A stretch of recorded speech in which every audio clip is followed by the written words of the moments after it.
Okay, good morning, people, and welcome to Sunday School this morning. I am your teacher, Alonzo Richard Fleming Jr., Fanny's boy, Ricky.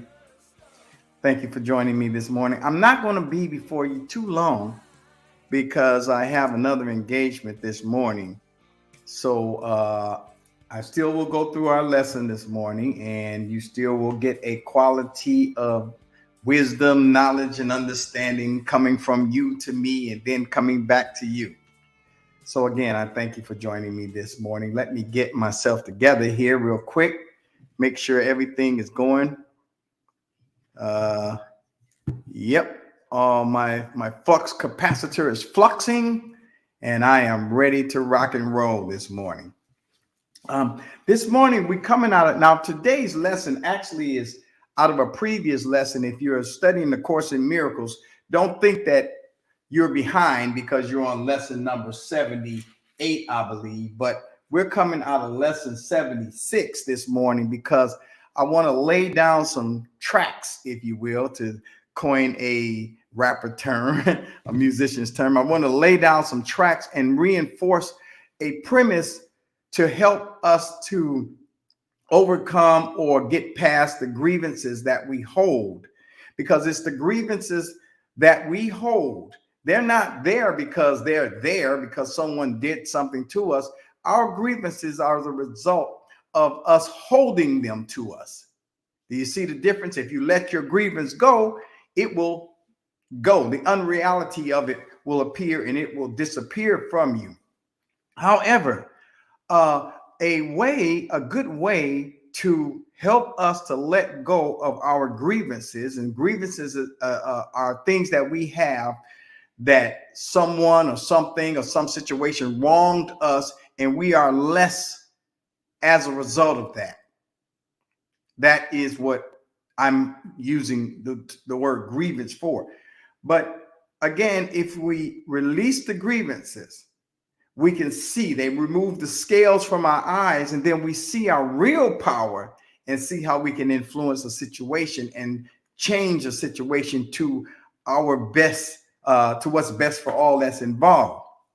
However, there is some help that was in lesson number 76 of A Course in Miracles that will help us to actually relinquish, relieve, let them go. Because the grievances are like holding a razor blade and you trying to pull it out of something that is stuck in. It's just cutting us up and making us bleed and putting us in pain.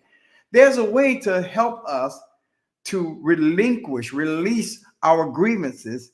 And that way is to recognize the law, the governing law that has all power. Now, Jesus said in the New Testament, when he rose from the dead and appeared to his disciples, he said to them, all power in heaven and earth is given unto me. And then he said, therefore, go ye and do this and do that and do the other.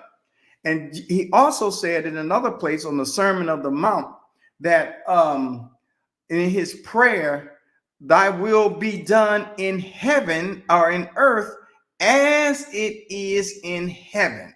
So the will of God can be done in earth at the same level the will of God is done in heaven.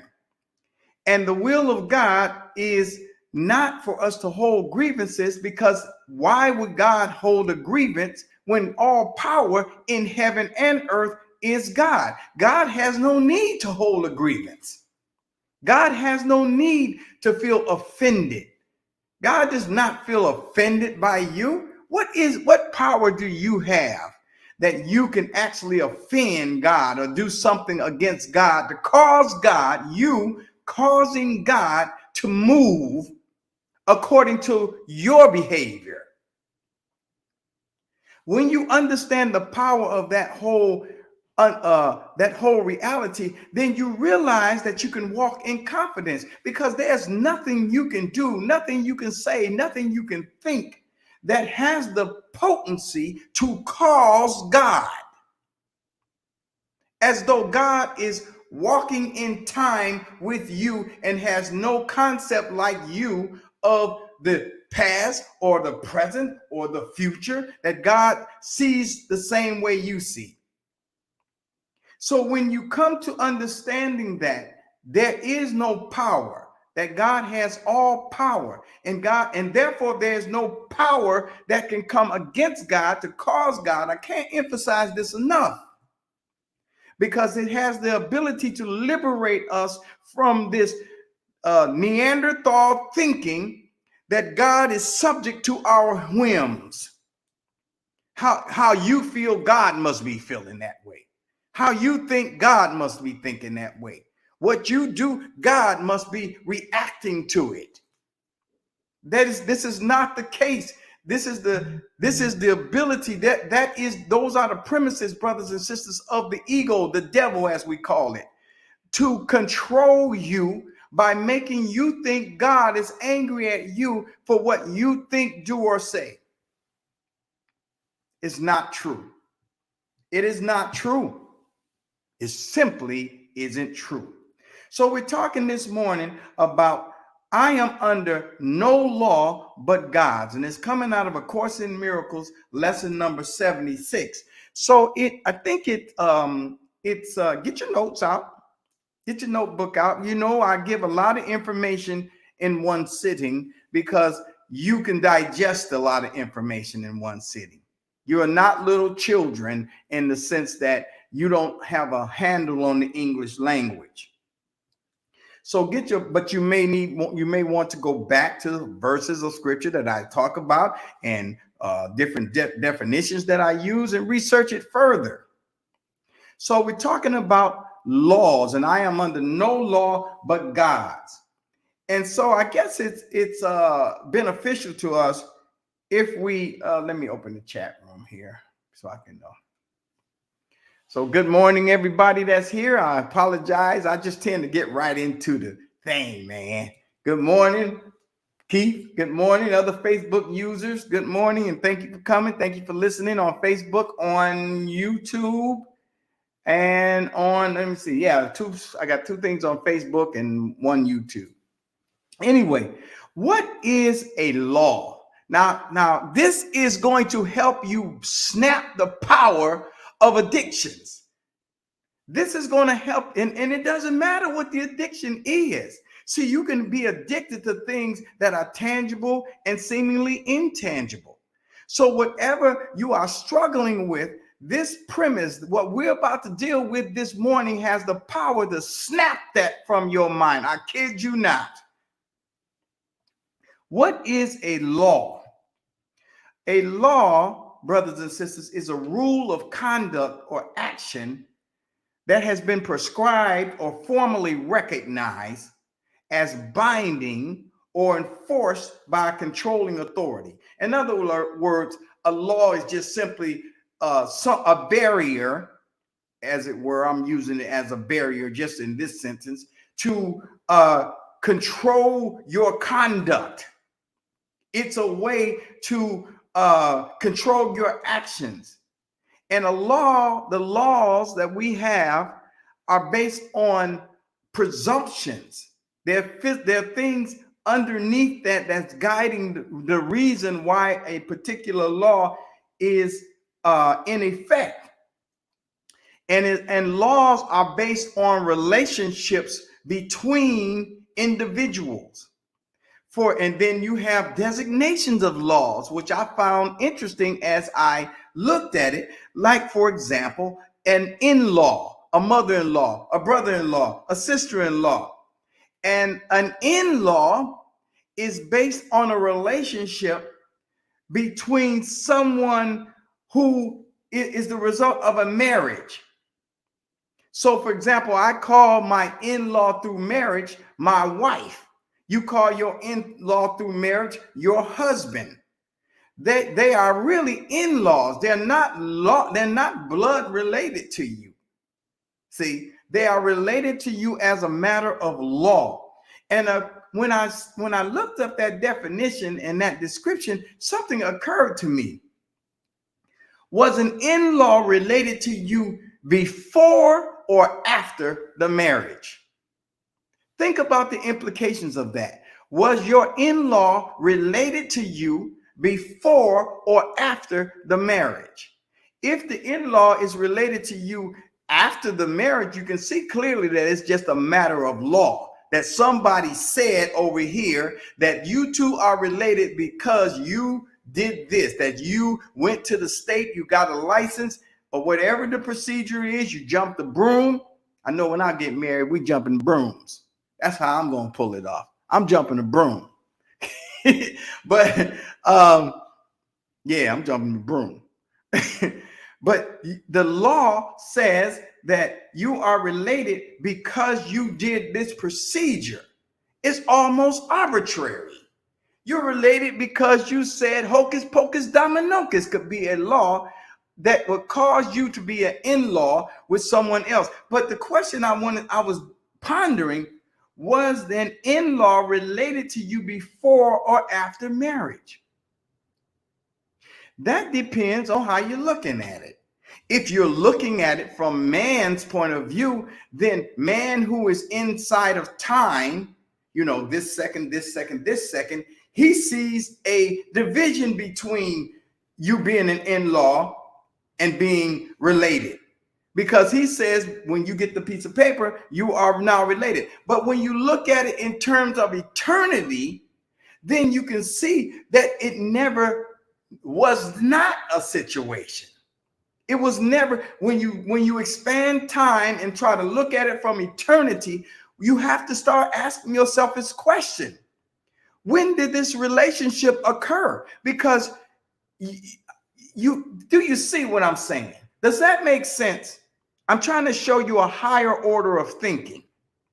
When you look at it from, say, God's point of view, who sees the beginning from the end and all points in between, when did you become in-laws?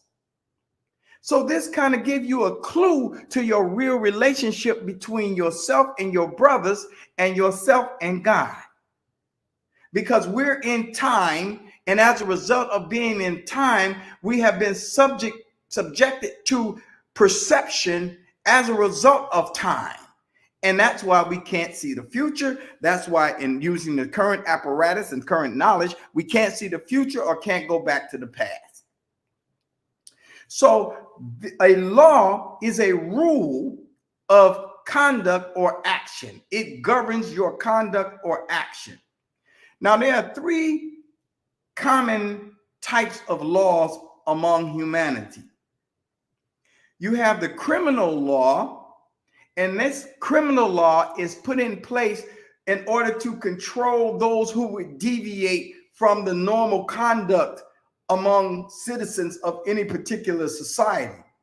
Those are the criminal laws, because the presumption is this is the way we treat one another, and you are deviating from that treatment, and therefore we have laws set up to control your conduct, and they include going to prison, going to court, fines, whatever the case is, depending on the severity of the law, of the criminal law that you deviated from, or the conduct of society, I should say, that you deviated from. Then you have civil laws.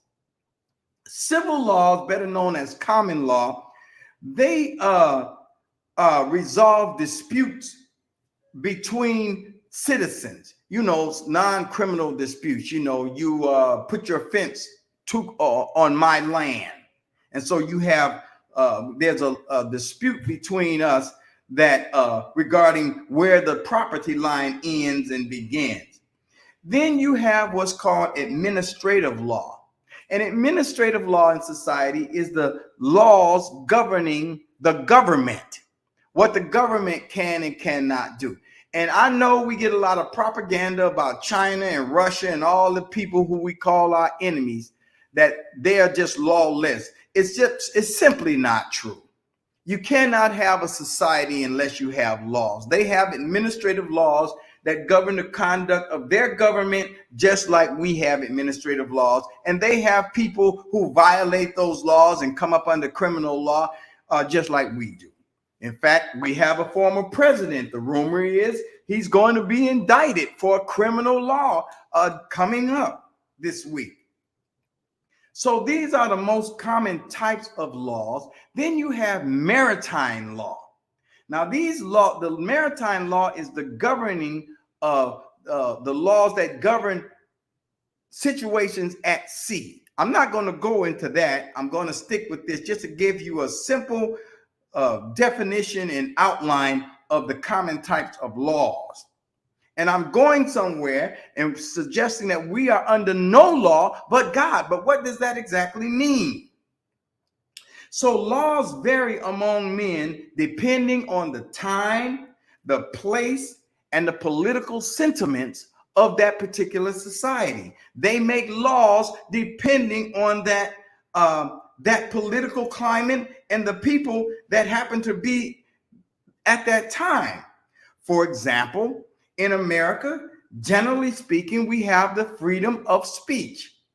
Now, this is housed in the Constitution, so this is a perpetual law because it's in the Constitution, and you can't put limits on speech, or certain limits. Like, for example, you can't run into a crowded theater, as they say, and yell fire. You don't have that freedom of speech. Or you can't run in your school and with a gun and start shooting folk. See what I'm saying? You can't do that. And you see the irony of what I just said. So in America, we generally have freedom of speech.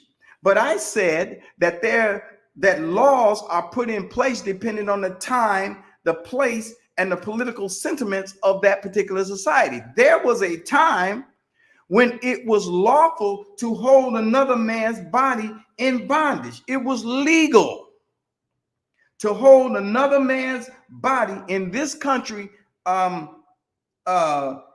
bondage. See, so there are laws that came along after that the political climate had changed, the sentiments of the people had changed, and as a result, that law started to reflect slowly the sentiments of the people who came along after that time. So laws don't have to be written for them to be understood. Now, let me show you, going back to the slavery thing to help you understand a little bit more, and holding a man's body in bondage. You can hold a man's body in bondage and beat out of him the idea that he is subject to you, whether or not you hold him in bondage physically. Now, this is going to help us relinquish addictions, what I'm about to say. If you notice, you can hold a man's body in bondage, or something can hold your body in bondage to the point that your mind becomes convinced that you are bound by it. And so you can be released out of a slave situation physically, but because you have been socialized and convinced, and your mind has made avenues in itself to make it uncomfortable for you to be free, that you cannot stand being free, and you consistently put yourself in bondage without a written law on paper. You are still in bondage because your mind is in bondage, though the cage was open for you to go out. It's one place that's misquoted by Jesus when he says, "Ye shall know the truth, and the truth shall make you free." Well, we often quote that scripture, misquoting that scripture and saying, "Ye shall know the truth." Look it up. I think it's in 2 places in the Bible. "Ye shall know the truth, and the truth shall make you free," not set you free. Now, what is the difference between that?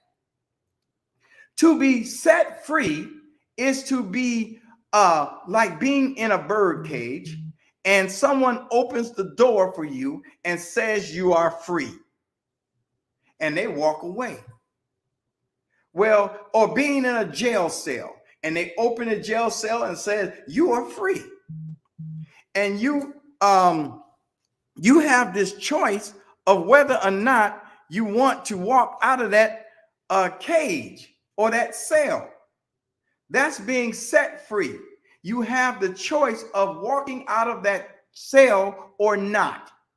But if your mind is chained as a result of being in the cell, as a result of your body being in the cell, if your mind is convinced that it is a prisoner, even though you have the ability and the opportunity to walk out of that cell, you won't leave. You won't leave the cell. I'm going to tell you something that to help you better understand this, brothers and sisters. I feel like I got to deal with this. We call people who escape from jail criminals because they escaped. Okay, granted, they might have committed a crime to get there, but just think with me for a minute. You get the COs slip, the guards slip, and they leave the keys out or the door open or some kind of way for the prisoners to escape. Well, there'll be two kind of prisoners in there. There'll be the prisoner who is convinced he is a prisoner and he won't take the opportunity to escape. And there'll be a prisoner who says, I'm free. This is my opportunity. I ain't no criminal. I don't belong here. I'm out. So he escapes. Think about that. So the free man is the one who escaped when the opportunity came. Not the one who waited until they processed him and did this and did that. Now, I'm not trying to say escape from prison. I'm giving you an example of a mentality, of a thinking. So the man who walked out of the prison when the opportunity showed up was the man whose mind was not in the prison. His mind was always outside of the prison cell. And the man who stayed in there, his mind was in there with his body. You see, so he didn't really understand. And I know laws were in place to say if you escape prison, you're going to have this example. You're going to have this punishment. But remember, in slavery, it was a law. It was against the law for slaves to run away. It was against the law for them to run away. So there are some laws that are not in your best interest. And the question becomes, do you have a right to violate and disobey those laws? If the law does not protect you, for example, if the law is against your health, well-being of your family, and you clearly see it, do you have a right to violate that law? So laws don't have to be written to be obeyed. You can have a law that's functioning in your body and in your mind that keeps you and holds you to your addiction. That you are not addicted because your body is craving it, even though there are biological things that's going on. But the addiction is at the mental and spiritual level. And so you don't concentrate on the addiction at the physical level. You concentrate on changing the mind to take on another thought system, and it will do the work for you. I can share this with you. I had an addiction, and I tried and tried and tried. And it never worked. But one day I'm sitting there and I got this thought that came to my mind that said, ignore it and enjoy it. Ignore it. Enjoy it. This is what you do. Enjoy what you do. But work on your mind. Not against that thing. Work on developing your mind under certain rules, regulations, and laws that are internal, and you will discover it will fall away because you took the energy out of your hand, which was holding it to you. You thinking you are addicted to it, but it's only because you are putting energy in that thing to cause you to hold it. And so the key is to convince your mind to take the energy out of your fingers that's holding that thing, and it will fall away on its own. Do you feel me? Do you see me? Do you hear what I'm saying to you this morning? Laws don't have to be written in order to be obeyed. You are making a law on yourself in that case. Some laws are understood and obeyed by the socialization process. For example, some laws are in society and are understood to be for some people to obey and not for others.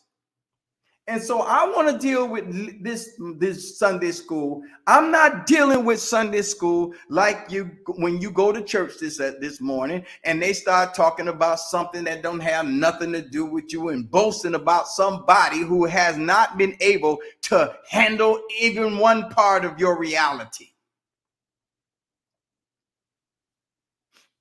I'm talking about practical, in your face ideas and principles that you can take away right now and get results right now. You don't have to wait till the by and by. He's not getting ready to do something. You don't have to wait for the rapture. You don't have to wait for this. You don't have to do that. You don't have to go into the deserts. You don't have to go to no 12-step, 13-step, or 15-step program. You don't have to check into an insane asylum. Well, some of y'all do. You don't have to do all of that. You have to accept certain realities in your mind, and the power of your mind will do the work for you, which is the only way it can get done anyway. So we have examples in society how some laws are made for some members of society and not for others, and they're unwritten. You don't have to talk about it, but you know it's true. There are laws that are there that are the result of the society you're living in, and they're just understood. For example, we have the talk with our sons, and I have to have the talk with my sons. I have to remind them the talk. When driving or in the streets, and you get stopped by the police, there are certain things that you need to do because of the fear that's in the policeman's heart. It ain't no fear in your heart. It's the fear in his heart while you are doing what you're doing. You're going to keep your hands on the steering wheel. You're not going to make any sudden moves to the glove box. You're going to ask for permission. Can I go get my license and registration out my glove box? Get permission from him. And now it has got to the point that we have a procedure of when you see them flashing lights behind you, the first thing you do is grab your cell phone and go live or start recording. So that's part of the procedure, because there is an unwritten law that because of the fear that's in this cop, that your life can be taken from you because of his fear. And that's exactly what they say after they shoot you. I was scared. I was in fear. He was the one in fear. Why was he in fear is not the question at that time. And if you start talking like you want to get to the bottom of why are you scared, it still may cost you your life. But we know that he's scared, and he's scared because of an unwritten law that I done something to these people. It's in his DNA just like it's in your DNA. So he's scared is that any moment they will turn on me and get the best of me, so I'm not going to give him one opportunity to make a move that I don't understand. See, you got to understand it from a higher level, folks. He's scared, and he has reason to be scared because his DNA. You think that you're the only one got something out of slavery? You think that you're the only one have been undermined in your body and your DNA structure as a result of this experience? Do not make the mistake of thinking that, because this is a relationship that has been going on.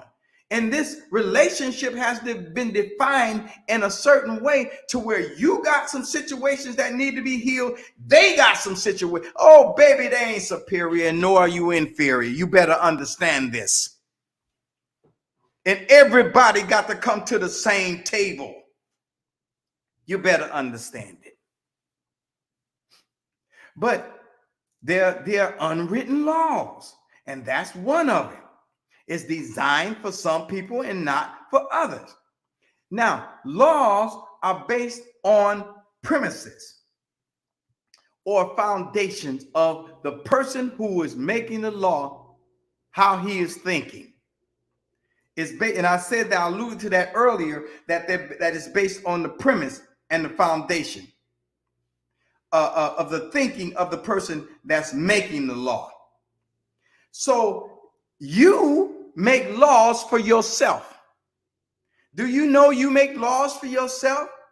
And it's based on the premise of how you see yourself. You will make laws that against yourself. You will make laws that says, I'm not going to do this anymore because I'm hurting myself. You're literally making a law against yourself. And you're setting up that law, and it's destined to be violated because you're trying to find a way to control yourself and not be what you think you are. See, I don't know if I made that clear. Maybe it'll be illuminated as we read further out of the Course in Miracles. But you set up laws for yourself, and these laws violate your thinking when you violate them, you see. And so you're trying to keep from violating the bad person that you think you are. So I'm going to do this because I don't really want to be this bad person that I know internally, that I believe internally that I am. And you don't understand that you were born in sin and shaped in iniquity. See, because you don't understand what that actually means, you don't realize that you're not a sinner, you're not evil, but you were born in a world whose premise is sin. You were born into it. And that premise is what shaped your mind to make you believe that that is your reality. You're not a good person at your core, is what is designed to make you believe. And then it says the world is good, and therefore you have to conform. You have to make yourself good to conform to this good world. In reality, it is the world that has convinced you that you are evil and it is good. You hear the preachers talk all the time about a new age coming, and they warn you against a new age and a new world order. They warn you and call it evil. You got to be warned about this deception that's coming on board online, because this is the deception of Satan coming to change the world to a world of Satan. So if you say that, if that is your premise, then you have to say that this present world is good. See, if the new world order is evil, then that means the present world is good. I'm going to let you answer that question. You can't have an evil thing that's coming and it's against the thing that exists and that thing be good. This one has to be good for another one that's different from it to be evil. Do you understand that? So laws are set up by yourself, even when they're on paper, because you have a ability to go against those laws and not concern yourself with those laws, no matter what. You have the ability. Harriet Tubman showed us that. Nat Turner showed us that. It was the law against runaway slaves, and she violated the law. So I tell my sons, I say, fellas, here's why I don't drink. Here's why I don't smoke. Here's why I don't do this, that, and the other. And not because I'm good, because I don't do it. It's irrelevant. And I make sure that they understand that. But I don't do it because you won't discover that you are addicted to it until you try to quit. All the time that you're doing it, you think that you can quit. You're strong.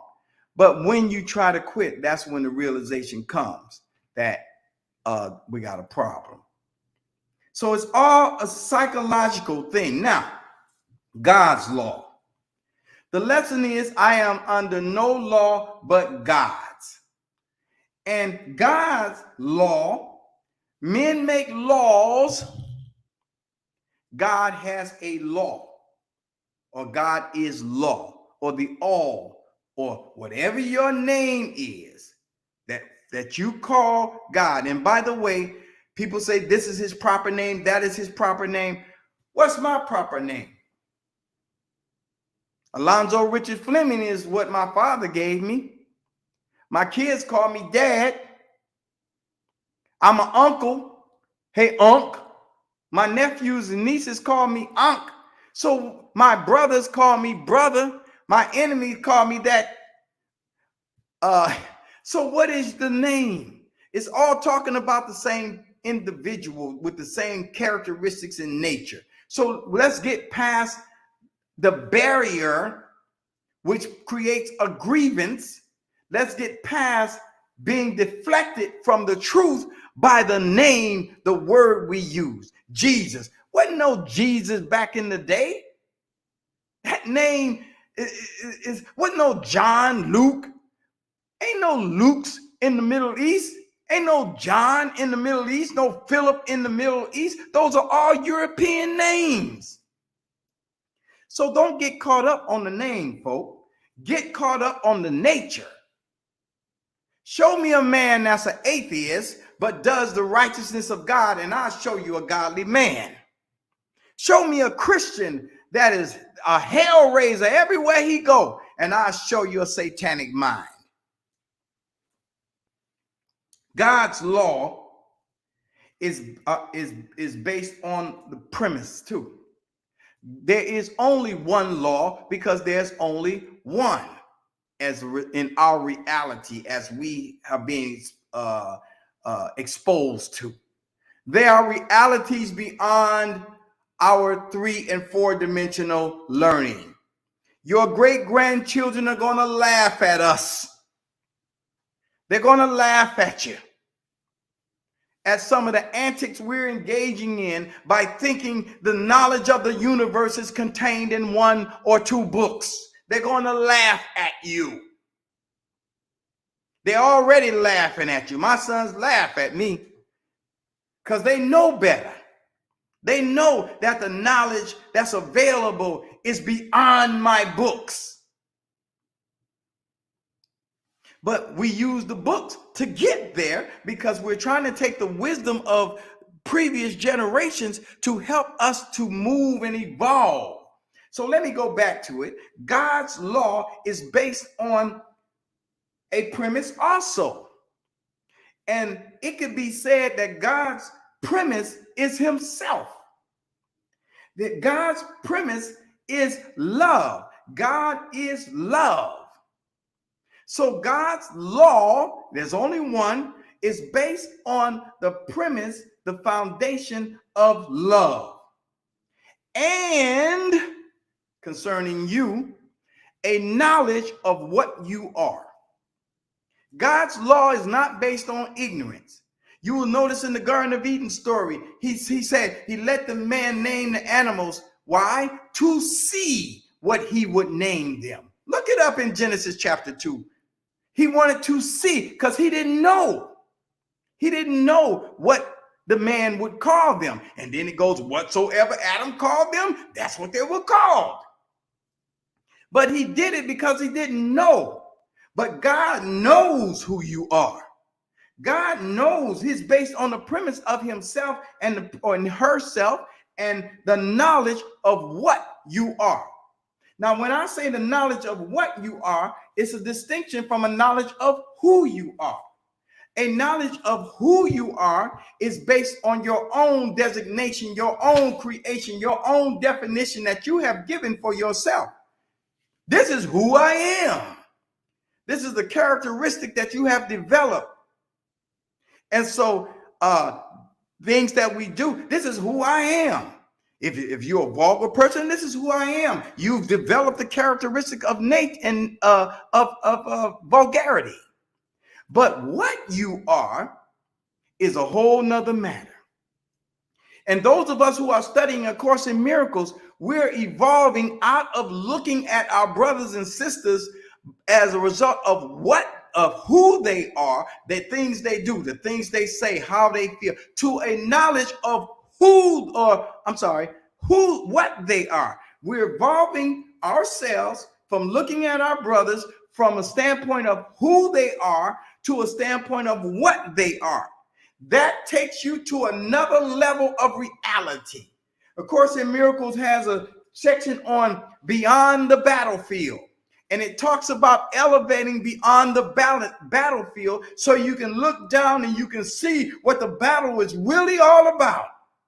So that's what you're being evolved to. So you can see past the characteristics that the person has used to define themselves and see the God that's inside of them and relate to the God that's in them and help them to evolve to the thinking of God. This is the mission. So we got to get rid of the grievances. We got to go beyond the grievances. And the grievances are the result of looking and being offended by what you see in somebody else. I would love to say some personal stuff on here, but I don't think it's time to do it. You're just going to have to use your mind and go for it. So here in lesson 76 in the Course in Miracles, it says, I am under no law but God's. We have observed before how many senseless things you seem to. Let me start over. We have observed before how many senseless things have seemed to you to be salvation. Each has imprisoned you with laws as senseless as itself. You are not bound by them. Yet to understand this is so.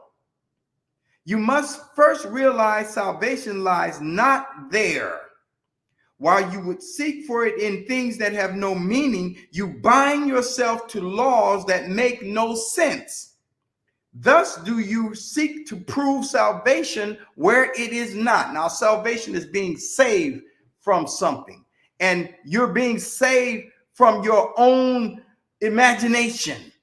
And to get saved from your own imagination salvation is to accept the atonement. And the atonement means that you here and now are at one with God as we speak.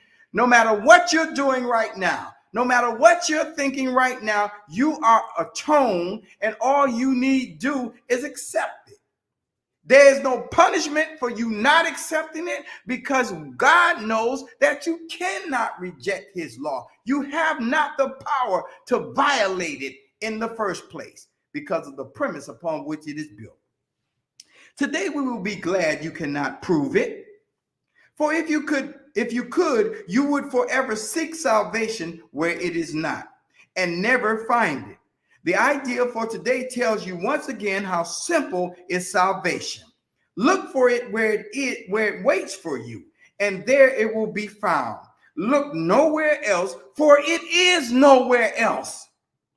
Think of the freedom in the recognition that you are not bound by all the strange and twisted laws you have set up to save yourself. I'm no good because I stole this. I'm no good because I did this. I'm no good because I cheated here, did this, that, or the other. And I drink and I slipped because I said I don't want to drink because I'm a saint. I'm saved, sanctified, filled with the Holy Ghost. I ain't got Jesus on my side. I ain't never had sex with nobody because I ain't married. I ain't never done this. I ain't never done that. And that's what saves me. But inside you're twisted and confused because of that thinking. You really think that you would starve. Now, we're about to get deep here. You really think that you would starve unless you had stacks of green paper strips and piles of metal discs. Talking about money.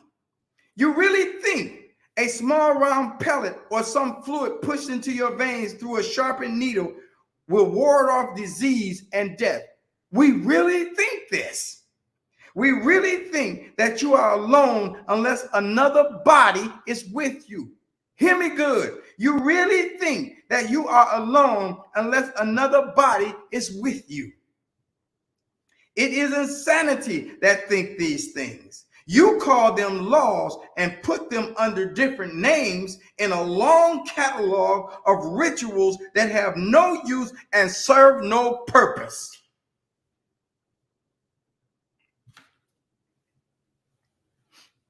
There's more. I want you to read the whole lesson again. I'm not going to read the whole thing again because I got to shut the program down for tonight, for the day. But you are under God's law and only God's law. You will notice in the Course in Miracles as you're reading that it undoes or undo the laws of the world. See, and you need to undo the laws of the world because of Romans chapter 12, verse 2 that we know is familiar. Be not conformed to the world, but be ye transformed by the renewing of your mind, that you may prove to yourself what is the good, the perfect will of God. Now, you think, again, and I'm going to reiterate it and I'm going to let you go, that the laws of God are subject to your laws. This is what we think. We think that God's laws are subject to us. So what we do and what we think, God must be thinking and doing the same thing. But God's law is the law of love. And you can go to the 13th chapter of the book of Corinthians and you will see some of the characteristics listed in the law of love. You know, love is gentle, it is kind, it is peaceful, it seeks not its own. All those different characteristics kind of give you an indication of what love is or what you would experience under the law of love.